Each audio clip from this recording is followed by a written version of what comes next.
how much of a sort of a statement of confidence is it for you as well as a driver to get that from the team, knowing that even with driver options out there who maybe could bring more backing in a time where there is sort of obviously the financial challenges all teams are facing and F1 is facing, that you are going to remain with the team for next year and your quality to lead them forward? Obviously, it's always nice to have stability. It's never nice to hear any speculation that your job is potentially up for grabs. But nevertheless, I was confident in what I could perform on track, and ultimately, I had to do the talking on the track. And as Simon said, I was confident nothing would change moving into 2021, even with all the speculation going around. And like I said, I think a lot of the speculation was fed via other team members or teams surrounding drivers to create these issues over the last couple of weeks. So no, definitely happy and pleased to continue on this journey. And Simon, what should the team's goal be for next year? So our goal for next year is to keep improving, as George says. We want to get ourselves moving up the grid a little bit, and we want to be competitive. We think it's really important for everybody in the team to keep that competitive spirit, to have something to fight for, and that's what we're trying to create. So there's a lot of work going on in the factory now for next year's car, and we're not leaving any stone unturned. But there's a lot of homologation in place, so we can't do as much as we'd really like. And also we've got our eye on 2022, so it's a balance. But we're not giving up on 21. We haven't given up on 20 yet, so there's a long way to go. Kevin, what's the vibe? I would say, very, very normal, maybe surprisingly, because of course it's a big news for the team.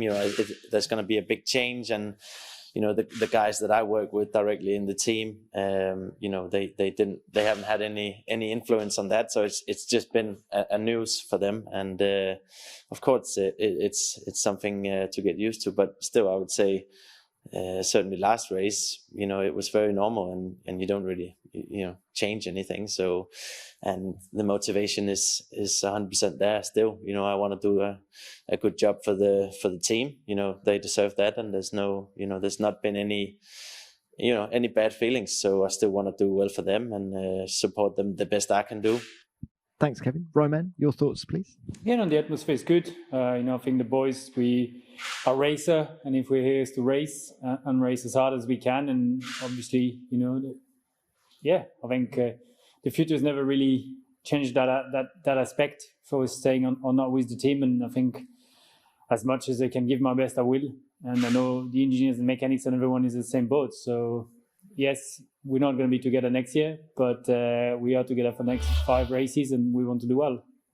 So it's going to be season number 19 for you in 2021. It seems to have taken a while for you to confirm this deal, at least in your head. Was it a difficult decision for you to continue in Formula One? No, I don't think it was difficult, but there's nothing to confirm before we sign the contract. So, we signed it yesterday, basically. So it's keep asking that always about the future, but if we haven't signed anything, I wouldn't start lying. But either way, so I don't think it was any difficult. Obviously, there's many aspects from the team side what I want to do, what I want to do, and obviously there's other things in our life that you need to look into it also. But in the end, it made sense from my side and obviously for their side. And and once we started to, let's say, talk about it, it wasn't such a long process. So it was quite straightforward in the end. Otmar, you said the reprimands from Sergio in Portugal were quite harsh, and you wanted to bring this up in the Formula One Commission meeting. Well, did you? And with what kind of results? And also, how should we handle reprimands, in your opinion, in a more well-balanced fashion? Yeah, so I did bring up the fact that the reprimands or the punishments given on the first lap are inconsistent with punishments given throughout the race for similar incidents, and the FIA said they will look at it and we'll have a discussion to decide whether to continue this way or make any changes. for the future. And well, from a racing perspective, I think Checo defended quite hard but fairly against Gasly, and that really didn't deserve a reprimand. You're allowed to do exactly what Checo did. He was within the rules. I think even the steward said he was within the rules, so why reprimand? I just wouldn't have given a reprimand in that situation. Thank you. Checo, did you and Pierre discuss the incident after the race? Yes, we did. We were with the stewards, and we felt that we both agreed that it was hard, but on the limit, So I was quite surprised also to get the reprimand. Actually, it will be good. I think later this afternoon at the drivers' meeting, I will bring it up to see everyone's opinion. If that's too hard, over the limit or just on the limit. It will be just important going forwards to see what kind of moves we are able to do. Many congratulations on the new contract. Can we just get your reaction to it, and what are your hopes for 2021? Well, obviously, I'm very happy to continue with Scuderia AlphaTauri. I think this year has been very successful so far. We've scored second win for the team, my first win in Formula One. I think we are at the moment, scored the most points for a driver in the team's history since they joined Formula One. So I know this season is going extremely well, and I'm looking forward for next year to try to do even better, try to achieve more. I think the AlphaTauri has great ambitions, and I'm happy to take more responsibilities in the team, and try to bring them as much success as they deserve. Why did you only announce one of your drivers for next season? It depends now what we do with the second car. It's not decided yet. As you know, we will have a test next week with Tsunoda here, and then afterwards he will do the young driver test day in Abu Dhabi, and then we will see where we end up. Danny, welcome. Has the team told you what you have to do to stay with them in 2021? I have no news regarding that from my side. At the moment, like before, I'm focused on a race-by-race basis, trying to do my best job possible for the team. As you know, we had quite many lately good races. Then Portugal was a bit of a one-off race where things didn't go great, and I just intend to keep doing my best job possible until the end of the year on every race, and then we will see.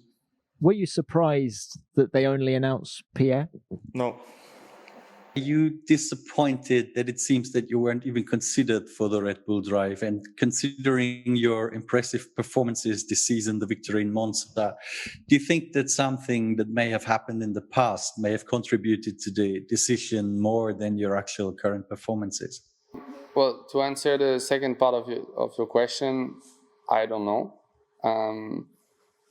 And the first part of your question, I would say I'm not disappointed. I will say I'm just surprised. In 14 years, Seb won a race with Toro Rosso. I'm the only other driver who won a race. Seb got promoted to Red Bull and won 4 titles with the team. I must say I'm just surprised I wasn't really considered. I had 2 podiums with Toro Rosso. I think this season is going all right. And on my side, the only thing I can do is trying to put some strong performances, to give me opportunities in the future. That's the only thing I can do after everything is sorted. I don't really want to think about this anymore. I need to perform as much as I can for AlphaTauri. I'm happy to be here, and I'm just focused on this weekend and trying to get the best result I can for the team. A couple of years ago, F1 did the triple header, and it was widely agreed not to do that again. Next year's calendar has 2 triple headers by the looks of things. How concerned are you about the challenges that will create for your team? Not overly concerned, honestly. I think we're going to do 4 triple headers this year, if my maths are right, and we've coped well with it. No, I don't have any big worries. The way we organise our travelling staff and their time off and how we rebuild between races works pretty well for us. And So no, I'll be very happy to get back to some normality, and you know, if we do 23 races, then great. Is it practical to have 2-day weekends consistently, shall we say? Because obviously you lose practice time on a one-off, or some races it's okay, but there is quite a lot of work to be done with the car, etc. How do you strike the balance in terms of wanting to maybe condense things against needing the track time to do the work you need to do? In Nürburgring, we had a taste of that. I think we were quite successful, so it probably drives me towards that judgment. But I was pretty pleased with how everything went there. I mean, for sure, it's exciting. I mean, even tomorrow, like, it puts pressure, obviously, on the teams, but on drivers to not mess around. You know, go out there and learn quickly and be very efficient. You can't afford to really lose laps. You know, and obviously some weekends, you know, we get a lot of track time, and you can afford to probably try a few too many things, and it maybe in the process as well, maybe get a little bit sidetracked or lost. So I think being forced to just go out there and get on with it, I think that's pretty cool. Carlos, after the sort of two disappointing results in Mugello and Russia, did you do anything to take stock and step back and reflect on how to get back on good form that you've shown in the last two races, particularly after that crash? No, I didn't change much, actually. It's been a tricky year for me, as you can all imagine, especially the first third of the season, or the first half of the season. It was very difficult to get any kind of momentum going, and obviously a mistake there in Russia didn't help. But no, you know, Russia was a mistake made by my side, a driving mistake, a clear misjudgment, which I found it pretty easy to put behind, because it was just a very obvious mistake, and a mistake that I never do, or I normally never do. It had been a while in my career since I hadn't done a big mistake like that. So yeah, once in a while it's going to happen. So it was fairly easy to put behind. And yeah, then the Nürburgring came after with a bit of a tricky weekend there. Portimao was again a more of a normal weekend where we could put things together and score a decent result. You've said several times that the rear end instability of the car that hurt Pierre last year is affecting Alex now. If you replace Alex for 2021, is there not a risk that any new driver will simply encounter the same problems? Well, of course there is. So I think that, you know, a fast car is sometimes a difficult car, and of course the way we try and generate lap time is on corner entry, and the car has had its complexities this year, more so than even last year, I would say. So that has made life difficult, but I think we've started to understand that as a team now. I think we've been bringing in some developments that have started to address that, and I think that, you know, that's something that we're working hard on to create a more, you know, rounded package that doesn't have these peculiarities. So, you know, something that you know, everybody in the team is very much focused on. Max, only 90 minutes of free practice before going into qualifying. Now, is this more of an advantage to an instinct driver, or have the sim tools of the teams become that highly sophisticated that this is actually no longer a topic? I think everybody prepared themselves very well on the simulator as well. I mean, that's why we have it. Of course, some people might get up to speed a bit faster than others, but I think you always play to your strengths, and if you know that something, let's say, you maybe struggle with is finding pace straight away, you spend more time in the simulator nowadays. So I don't particularly see an advantage. At the end of the day, after 1.5 hours, I think the strongest team will still be there. But let's see. I hope we just hit the ground running in a positive way, that we have a good balance in the car, and we can just have a very positive weekend. Seb, I presume you and Charles get equal machinery at Ferrari, but Charles gets more out of the car than you. Now, is this ultimately a question of car behavior and perhaps recent developments not suiting your style as much as Leclerc's? Well, like you said, I assume the same. So obviously, you know, you summed up the situation, and you know, obviously I'm driving the car, and I think just like any time throughout my career, I'm striving to do everything that I can to go as fast as I can. But currently, obviously, I'm not able to get the same out of the car as Charles is. So obviously, I'm looking forward with the engineers to try and understand and work on it, continue to work on it. Like I said, I've let's say so far in my racing life, always been able to extract the maximum. This year seems a bit different, but there's no other choice than working on myself and working on the car. I don't think it's down to the way the car is handling. I think you always have to adapt. I think that's true in go-karts all the way to Formula One, and something that normally has never been a problem. But clearly, as I said, I'm missing something this year, and I'm trying everything I can to get on top of it. Lewis, can we get your thoughts on just Valtteri, his approach? I mean, I've always been complimentary of Valtteri, and I think, as Toto mentioned, I think I really don't think I've changed the way that I work. I generally keep myself to myself. I work with my team. I would say I naturally growing over time, so learning more and more how to be a team player and a team leader. The great thing I've always taken pride in for myself is that I have to do the job on the track. Can't blame any other factors. Can't be trying to alter other factors outside in order to affect the outcome of the race.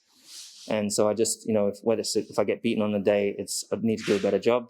And if I win, naturally it's great. And I think, and Valtteri can correct me if I'm wrong, but I feel that that's what Valtteri has always done. He just works on being doing the best he can, and always trying to improve. When he wins, he knows he's done it outright on hard work, and if not, then he knows he has to just work harder next time. And I think outside of in the background, we have respect. I think really good respect between us. We've, I think, continued to work on our relationship, colleague-wise and competitor-wise, in the background, and we don't let whatever's happened on the track filter into when we get out of the car.